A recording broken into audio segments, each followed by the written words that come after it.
Thanks for tuning in, everybody. This is Weird Mythic Podcast. I'm Naomi, and of course, I am always happy to be here with the great Serena. Serena, say hey. Hey.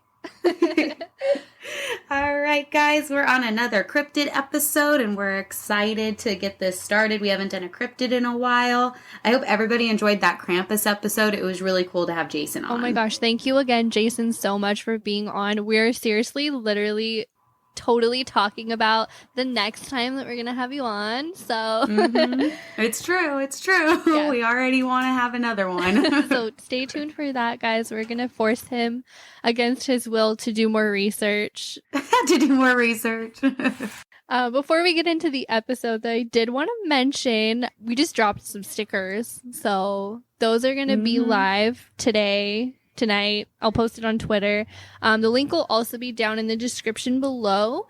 And then we have a code for you guys because the holidays are here. Yeah. So if you head over to our store and you make a purchase, you can use the code BELL, BELL, for 10% off of any purchase. Even if it's a sticker, that's like $5. So yeah. Code word BELL. BELL, like jingle bells. Like jingle bells. All right, let's get into it then. What cryptid are you doing, Naomi? I'll let you go first because I feel like I kind of stole it the last 10 episodes. No, you're good. Well, I was just searching online trying to find a cryptid I've never heard of last week, and I came across one that definitely, caught my interest, and Right. It is called the Funeral Mountain Terrashot. Have you heard of it? No, remember I texted you and was like, WTF, what Oh, is right. that? So you're not the only one, and I wasn't the only one who's never really heard of this one, but it has such an interesting story, and I was able to find a newspaper article from like the early 1900s in Texas that actually talked about the Terrashot, and I just thought it was really cool. So we'll have to post that in Texas. It's texashistory.edu, and it's actually listed under an unfortunate animal. It has everything about the Funeral Mountain Terrashot, and it's just super interesting. So I don't know why my mind keeps going terrorist instead of terrorist. nope, not terrorist at all. It's a Terrashot. Yeah, I don't know why I keep thinking you're gonna say terrorist, and I'm like, that's not good. You're like, that's a cryptid? Oh, man. Okay, so just to kind of give you an idea of where this cryptid is located. So the Funeral Mountain mountain range is actually, it's between California and Nevada. It's about 100 miles west of Las Vegas, and it's considered the east wall of Death Valley. So it's part of that big mountain range that you got to cross over to get into California from Nevada. And I gotta get into the story now. So Just jump in. I got to. I don't know how to set this up because it's so interesting. So in the 19th and early 20th century, there was of course a bunch of immigrants or people emigrating across to California and just trying to find their way across the U.S. and start out in the wilderness, or just California had this huge wilderness adventure. So a lot of people were coming over, and one of these groups was actually a group of Mormons, the Church of Latter-day Saints. They were on their way over in the 19th century, coming to California, and apparently they saw a very odd creature. Now, this thing was just going through the desert. Now, remember, we're near Death Valley, so there's nothing really out there. Like, there's mountains and stuff, but there's very few places that are actually inhabitable to humans or animals. Yeah, they call it Death Valley for a reason. Yeah, there's not a lot out there that you can survive on. So the Church of Latter-day Saints are walking through the mountains, and they came across this thing, okay? So it's about 6 to 8 feet in length, but they look like they're as tall as trees. They have a shell on the outside of them, kind of like a tortoise shell, but their legs are very the only way I could describe it is like whimsical. Like they're just kind of floating on their legs, kind of walking around. They're kind of wobbly and long, and it's just sort of awkward looking. So picture me. You're not awkward looking. I feel like I am with my long legs and my... Just wait till I send you a picture or a drawing of this thing. I feel like 9 times out of 10 I compare myself to the cryptids, or I compare you to the cryptids. If they're short, they're like they're me. you. Exactly. Well, so as I said, they have this big shell on their back. They're about 6 to 8 feet in length, and these just very long, wobbly legs. And I guess they sort of like sway as they walk. Like it looks like that when they walk, their shell is a little heavy, so they kind of just go with it as they Waddle. walk from side to side. Almost, but they're on 4 legs, so it's not like a duck or anything. But yeah, so that's what these things look like. Very odd, tall creatures. But these creatures weren't really doing much except for walking through the desert. So the, churchgoers just kind of stopped and watched these creatures continue to walk across the desert. And right before their eyes, they exploded. What? Yeah. These creatures exploded just out of nowhere. And they were pretty like chill, just walking along, taking their time, and then boom, just like exploded. So a group of this, a member of this group decided to follow, or at least trace back to where these creatures were coming from. And the rest of the group was like, we're just trying to get to our new home. So they kept going. This one guy stayed behind, and he ended up following these creatures to a spot in the mountain range in, wherever in Death Valley, where it looked like there was a huge group of these things and they're thriving and everything's fine. But for some reason, at some stage in this creature's life, they start to wander out into the desert. Now, we don't have any sort of reason why they decide to do this. But as they walk out into the desert, their bodies start to swell because of the heat. Just plain out, it's just so hot that they start to swell. But their shell does not get wider at all. So that's why they explode, because their body is getting pushed up against this shell, and then boom, they explode. What the and heck? They leave this giant casket-shaped hole in the ground afterwards. So that is why it's called the Funeral Mountain, is because these terror shots explode and it leaves these giant craters or this weird formation in the ground that looks like a casket. So very, very odd. To say the least, it's very odd. I'm going to have to post the article I found on this Texas history website. There's books about it. There's a lot of documentation of this exact story.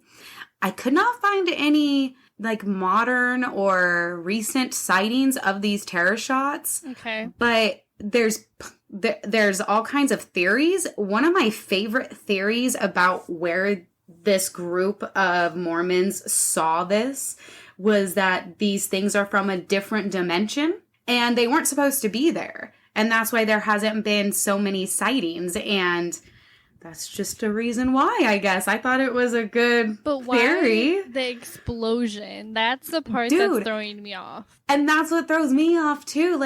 They aren't attacking anything. They're not trying to go really anywhere. You would think that if the person in front of you just all of a sudden exploded, your ass would turn around and get back home.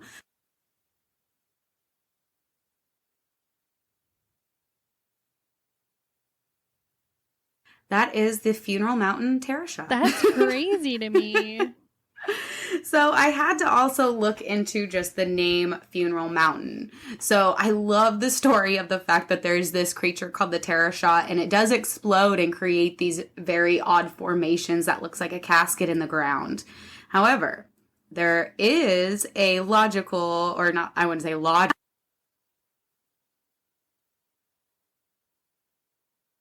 mountain. So during whenever it does decide to rain in California, there's always going to be areas that has a lot of debris flow.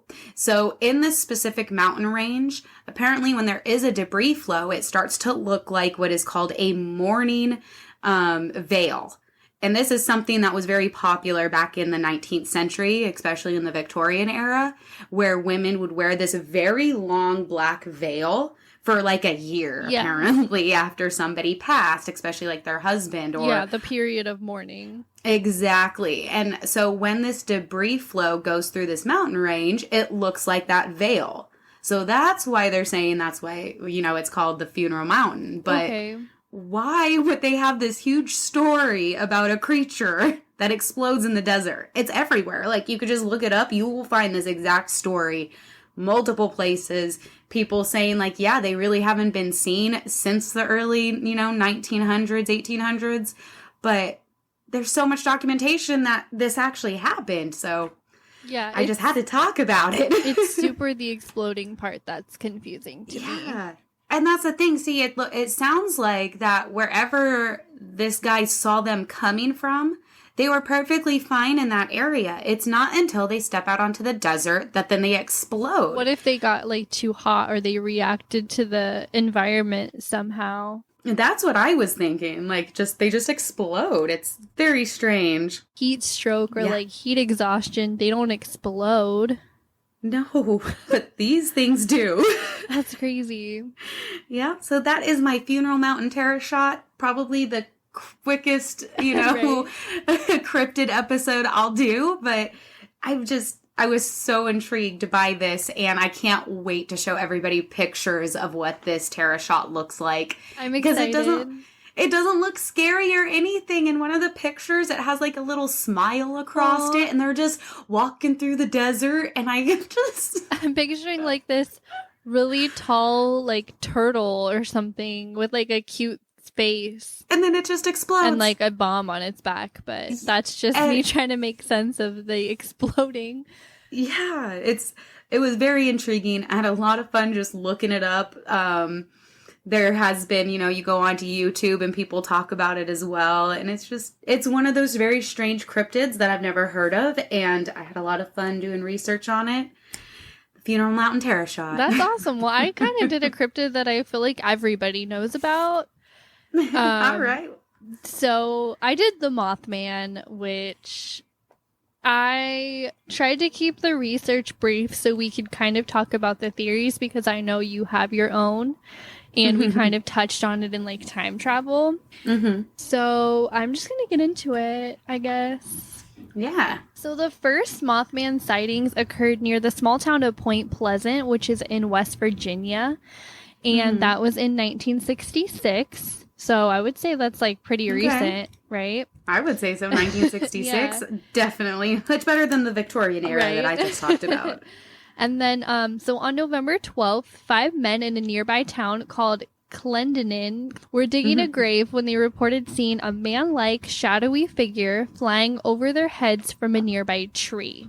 Okay. 3 days later, around the Point Pleasant area, on November 15th, 2 young couples, Roger and Linda Scarberry and Steve and Mary Mallet, told police that they were chased in their car by a black figure with a 10-foot wingspan and glowing red eyes. Ooh, 10 foot. Yeah, scary.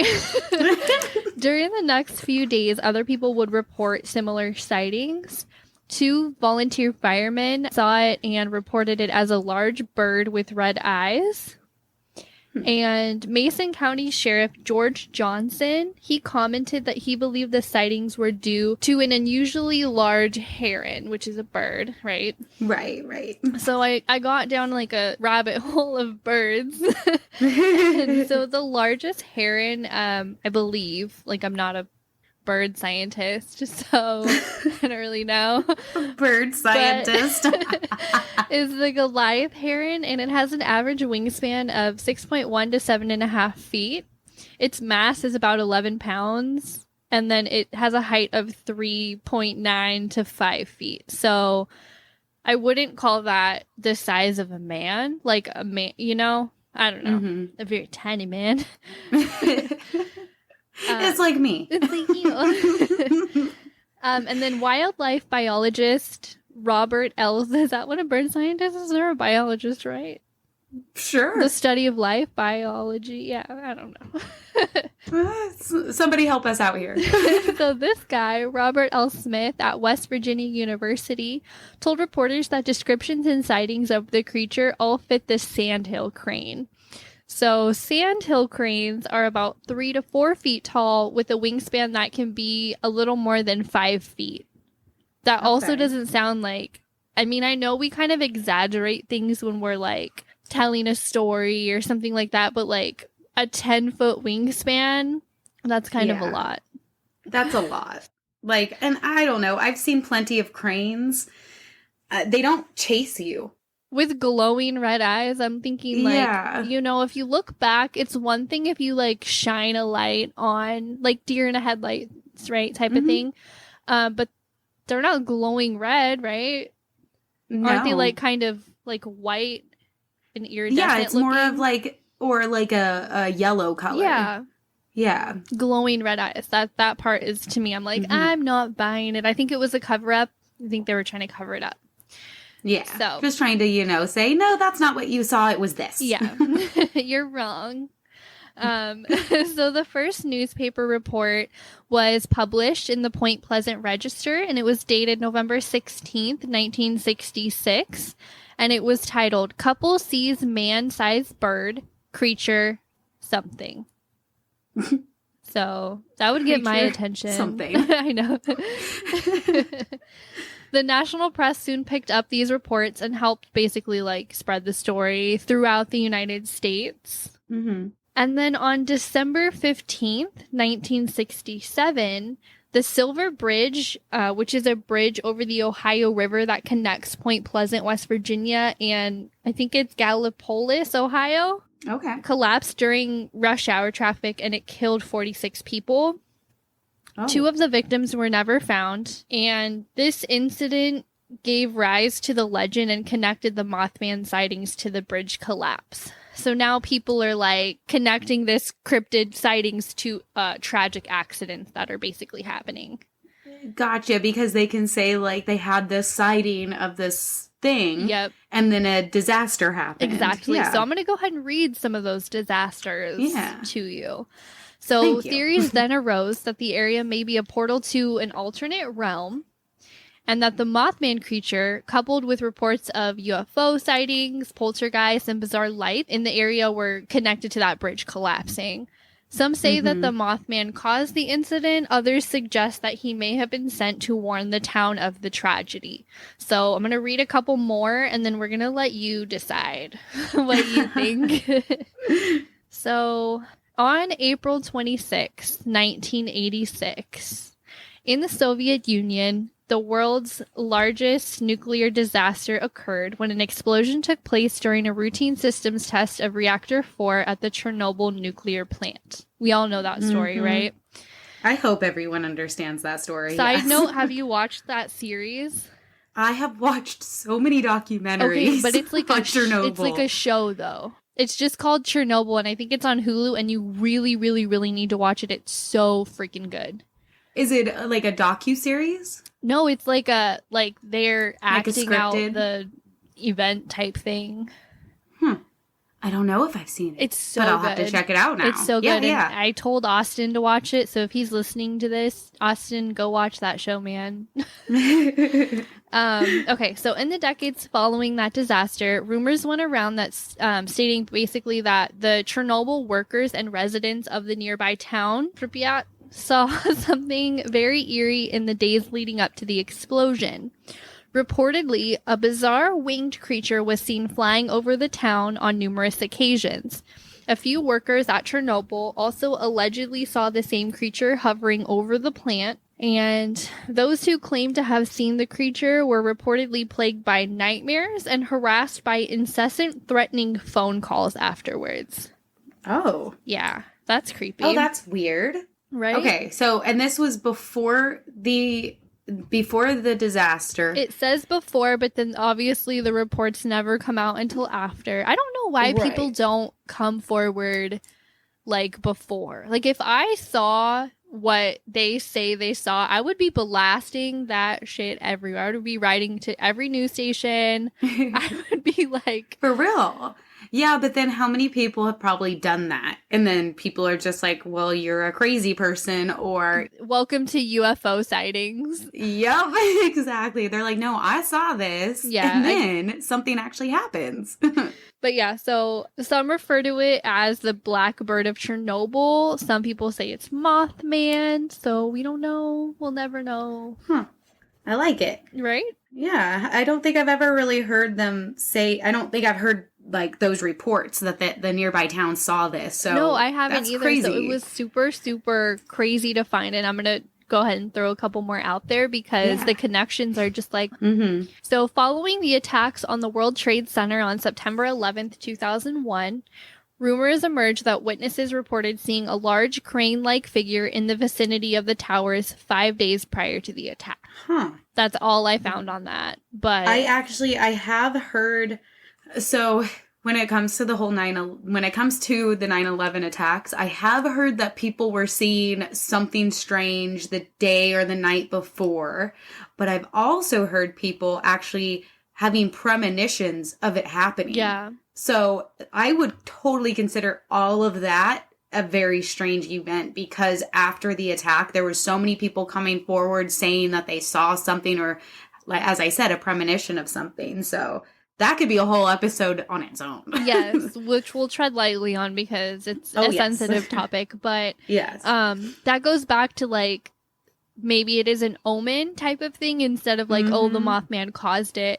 I don't know. I have like conflicting feelings, but I feel like that would make sense because people were getting these premonitions and these visions, and then this creature was like essentially trying to warn people type of thing. Huh. So another sighting occurred when a bridge on Interstate 35 in Minneapolis collapsed on October 1st, 2007. 13 people died and nearly 145 people were injured in its fall. Reports flew in that a Mothman-like figure started appearing near the bridge about a month prior to the collapse. Huh. A month prior. A month prior. So started appearing. So probably throughout that month, I'm thinking. Yeah.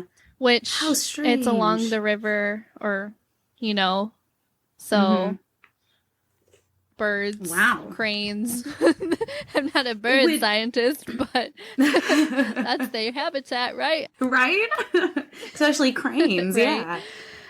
And then on April 10th, 2009, in the state of Chihuahua, so this is in Mexico, residents began noticing a strange creature. He was very tall and hairy, with 2 expansive wings and wide bloodshot eyes. One young student reported that he was just high. One young student reported that the creature chased him relentlessly for 15 minutes. Side note, if something chases me, I don't care what it is, for 15 minutes, that is so scary.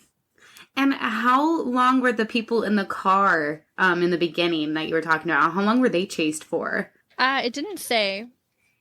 But they were chased in a car. But still, they were chased also. Yeah.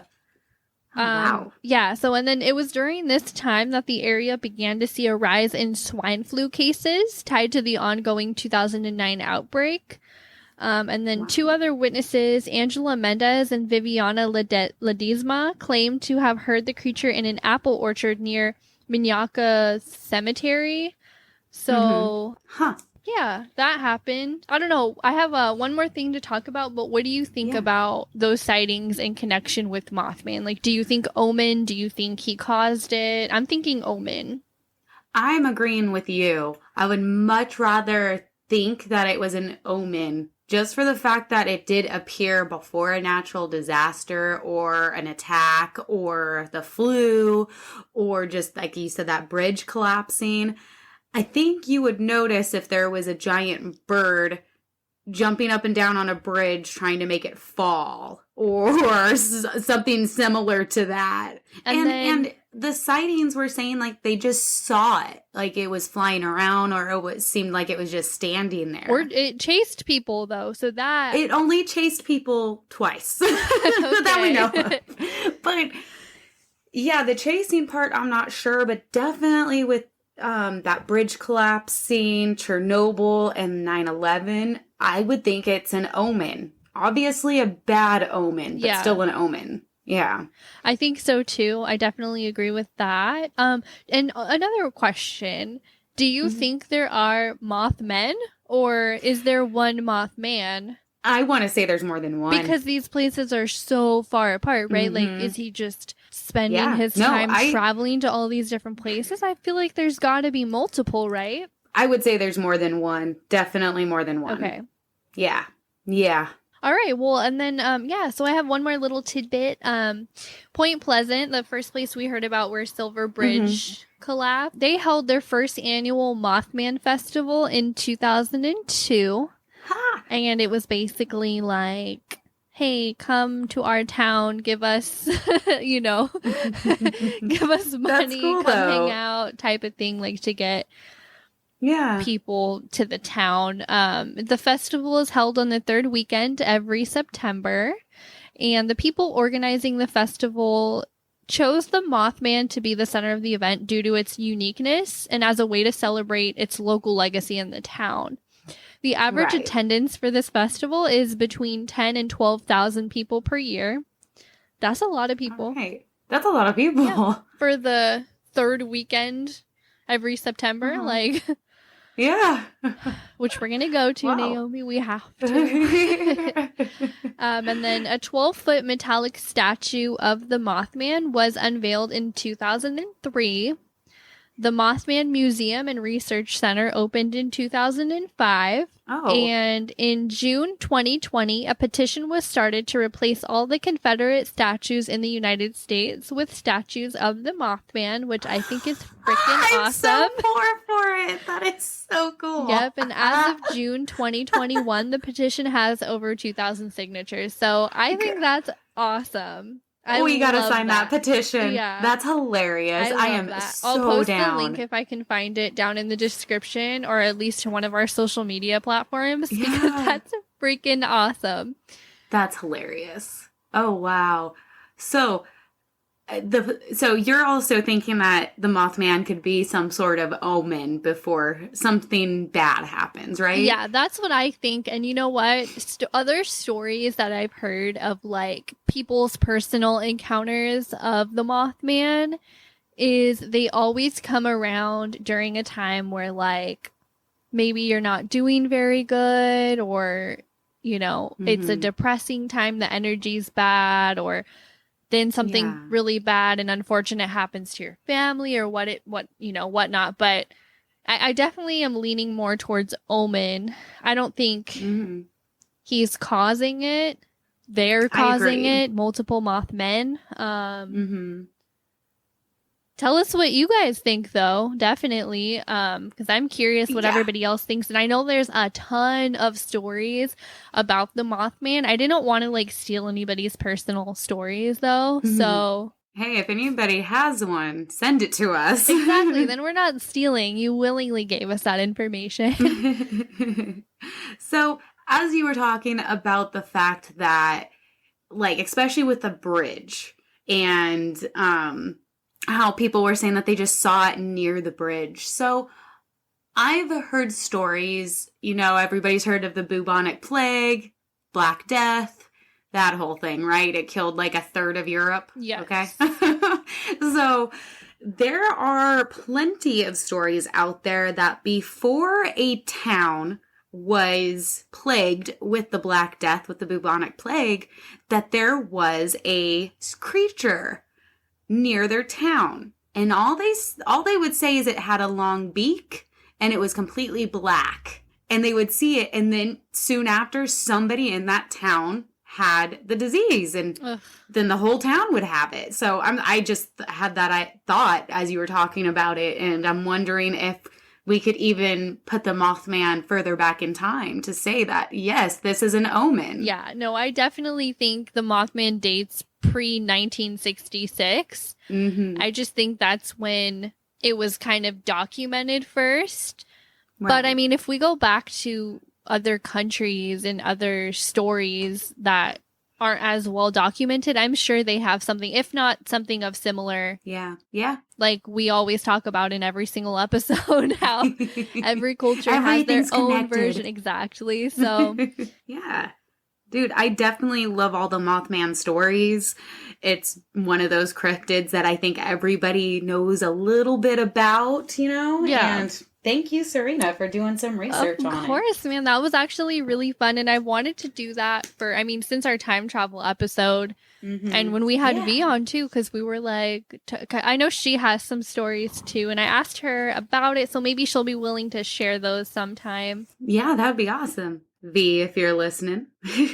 In regards to the time travel, though, do you have any theories about that? Because, it would don't make know sense if there... Sorry to cut you off. It would make sense if Oh, there no, was you're fine. one Mothman, and that could be the way that he's in all these different places and time. And I don't know about time travel, but I'm leaning more towards the side of a portal. Okay. Which I guess if you want to talk about time travel, you would have to go through some sort of portal.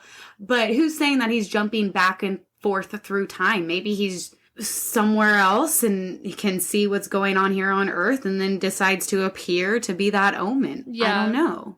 that makes sense. Yeah, I'm not so sure about the time travel part, but I like the idea of it being more of a portal coming into one area to give that omen and then I guess disappearing or chasing people to scare them. Who knows? Right? Maybe it was just bored those 2 times, or maybe those people just knew too much. I don't know. Who knows? The red eyes is one thing that is very universal when it comes to the Mothman, though. Always the glowing red eyes. The glowing red eyes and the wings, yeah, which I think that's what makes him Mothman, right? Yeah. Yeah. I keep wanting to say Mothra. I'm like, this isn't Godzilla. Like, Yeah, no, we understand. We got you. but yeah, that's all I have for the Mothman. I think let's go ahead and probably wrap this episode up. Do you have anything else you want to touch on? Nothing in particular when it comes to, our show. I did want to go ahead and give a little I don't know if it would be considered a shout out, but one of my favorite authors and many people's author did pass away this last week, Anne Rice, and I know I've been talking to Serena the last few months about how excited I am for the new TV show coming out from Interview with the Vampire, and I just want to say, thank you, Anne Rice, for putting all those books out there. Many of us have enjoyed them, and we're going to miss you and all that creativity, so kind of just wanted to say that real quick. Definitely, I agree with that. As soon as I found out, I texted you. Yeah. Oh, yeah, I immediately called my mom. Called her at work. It was like, Mom? She's like, yes? Did you hear the news? No. I'm like, shit. I'm like, Mom. And then we both had our little moment of that really sucks. But, one of the good things about Anne Rice being an author is the fact that we will always have those words written down. We will always have her imagination written down, and we can always visit her that way. Oh, so. You just gave me goosebumps. But besides that, go ahead and go to our social media, guys. Weird Mythic Podcast on Instagram, Facebook.com/Weird Mythic, and please send us some ideas for shows, any stories you have about the Mothman or any other cryptids we've talked about. Go to or send us an email at weirdmythicpodcast@gmail.com. Yes, and come hang out with us on Twitter. It's at Weird Mythic. I really, really, really love talking to everyone on Twitter. It's so much fun. And again, we have merch out, you guys. The holidays are here. Let's all do that last minute shopping. Yep, you can use code BELL, BELL, for 10% off at purchase. And the stickers are really cute. Just saying. They are. Hell yeah. All right. Bye, guys.